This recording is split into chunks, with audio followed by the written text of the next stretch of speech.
भविष्य मालिका के प्रसिद्ध ग्रंथ भविष्यत परार्ध में यह भविष्यवाणी की गई है कि मीन शनि जेउ अंके जुक्त हेबे जान श्री नीलांचल को त्रास करिब दमन सही दिनु दमन जे मनरे पांचिब दारु ब्रह्म नेबा पाई कलना करिब।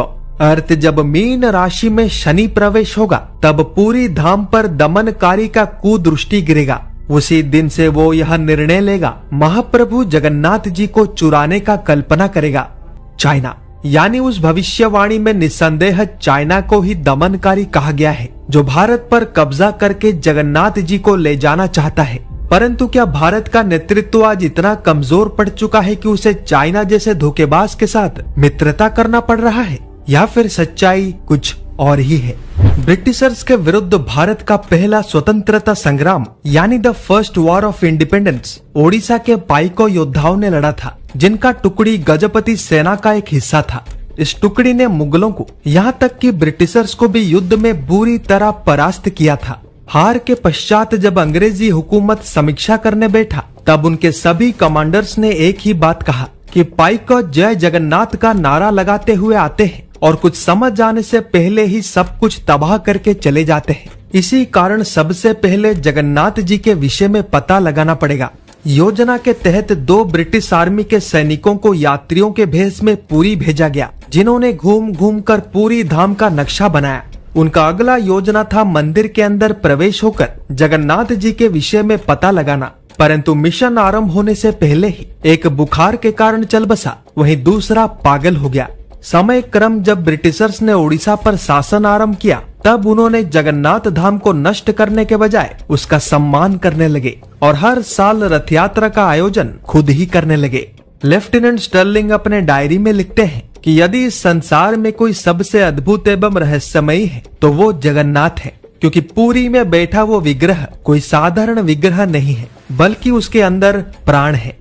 जब ओडिशा पर तथा पूरी धाम पर मराठाओं का शासन था तब हर महत्वपूर्ण जीत के बाद स्वयं छत्रपति महाप्रभु जगन्नाथ जी के लिए नाना प्रकार के भेंट भेजते थे और मराठाओं का एक विशेष टुकड़ी मंदिर के सुरक्षा में तैनात रहता था, क्योंकि उनका मानना था कि इस कलयुग में जगन्नाथ धाम सनातन का केंद्र बिंदु है, जिसको यदि कुछ हुआ तो संपूर्ण सनातन टूटकर बिखर जाएगा।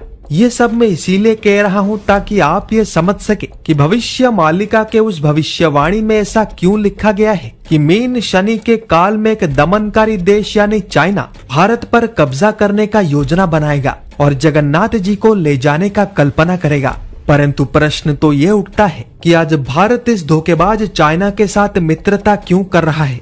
हमें ये समझना होगा कि यूएस केवल भारत को ही टारगेट नहीं कर रहा, बल्कि चाइना, रशिया, ब्राजील यानी पूरे के पूरे ब्रिक्स को ही टारगेट कर रहा है। इसी कारण यदि ब्रिक्स के सभी सदस्य देश एकजुट होकर नहीं रहेंगे तो यूएस एक एक करके छल कपट के माध्यम से सबको नोच नोच कर खा जाएगा। यानी भारत और चाइना का यह मित्रता अभी के लिए एक मजबूरी है, और जब चाइना का मकसद पूरा हो जाएगा, अर्थ जब यूएस बर्बाद हो जाएगा, तब वो भारत पर हमला करेगा। और यदि इस भविष्यवाणी को हम अन्य ग्रंथों में लिखे भविष्यवाणियों के साथ मिलाने का प्रयास करें तो ये भी जानने को मिलता है कि चाइना सर्वप्रथम भारत के उत्तर पर हमला करेगा। वही उत्तर जहां पे उपस्थित बॉर्डर पासेस को 2020 में बंद कर दिया गया था और अब 2025 में पुनर्वार खोल दिया गया है।